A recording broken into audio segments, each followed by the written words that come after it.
right. Good afternoon, everyone, and welcome back to another episode of Friar Focus. We have a real unique treat for you today. I'm Father Frank Savola, the guardian of the Friary, and I have Brother Sebastian Tobin with me. And for those of you who don't know, Brother Sebastian is a sandal maker and a leather worker. And he's been doing this work in the province for over 20 years, right? I started in 73. In 1973, you had a shop in New York. Yep. And it's moved around. And now we are in the shop here at St. Anthony's Shrine on Arch Street. It's an amazing room that is just filled with all kinds of leather goods, raw leather, belts ready to be made, sandals ready to be made, briefcases ready to be made. And this is one of those places where the guy who inhabits it, Brother Sebastian, knows where absolutely everything is. To the naked eye, it might look a little cluttered, but it's not, is it? It is, because I work in clutter. You work in clutter. That's good. Sebastian, how long have you been, you said you started in 1973. Yeah. How did you get started in this? Well, I talked to John Vaughn, and I told him I wanted to do this. Now, John Vaughn was our visitor from another province. And he said to Father Finian, if he wants to do it, let him do it. And so it got started. Uh-huh. I went up to Rye Beach, brought all the equipment down, and set it up in the cellar. This is the first time I've had windows in my shop. I never had windows. I was in the cellar. But it's very nice, and I got started there on April 2nd, 1973, and I've been doing it ever since. I went to Silver Springs, Maryland, and then I came up here, and I'm very happy here. It's a big shop, and I can get around in it. Yeah. Let me just give you a little background. Brother Sebastian just said a lot of things that you might not understand. Back in 1973, when he started, he said, Father Finian let me. Father Finian was our minister provincial. And the minister provincial is the guy who's in charge of the province. And whenever we want to do something unique like this, or want to move or get transferred or anything like that, we need to talk to the minister provincial. The other thing you should know, Brother Sebastian said he went to Rye Beach and picked up all of the equipment. We used to have a big house in Rye Beach, New Hampshire, and that house served many different purposes. But the important thing to know about the Franciscans, and correct me if I'm wrong, because you've been at this a lot longer than me, but the Franciscans in Holy Name Province in particular were always very self-sufficient. And by that, I mean we had brothers like Brother Sebastian, but way before Brother Sebastian, who made everything for us. There was always a brother who made our habits, for instance. You don't buy these off the rack at Macy's. There was always a brother like Sebastian before him who made sandals for us. Right. There were brothers who were carpenters. We had brothers that made tables and chairs and all kinds of things.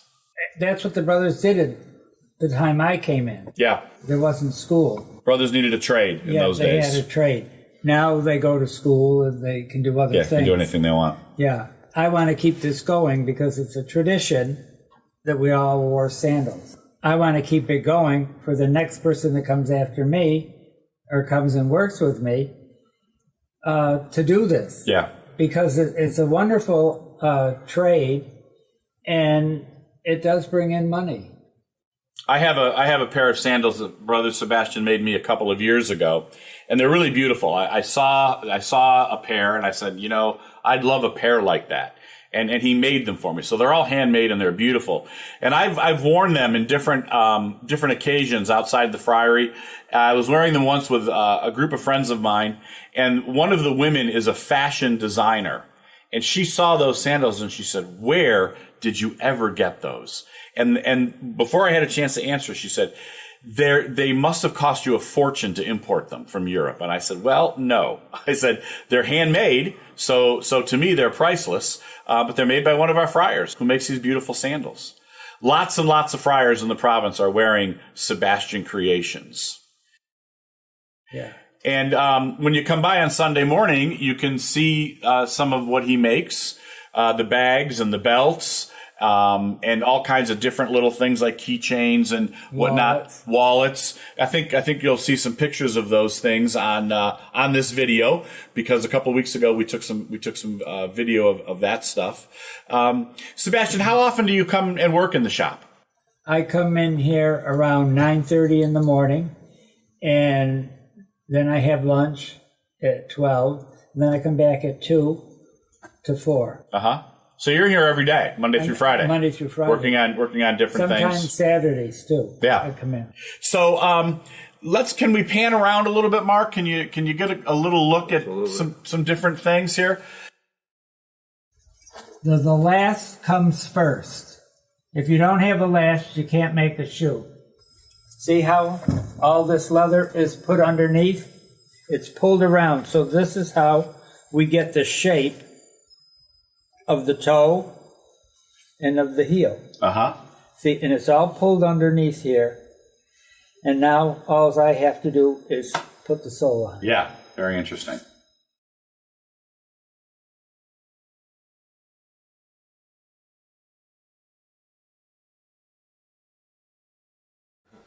This is the thing that you'll see in any shoe repair shop. It does the grinding, it does the buffing. I have buffers here.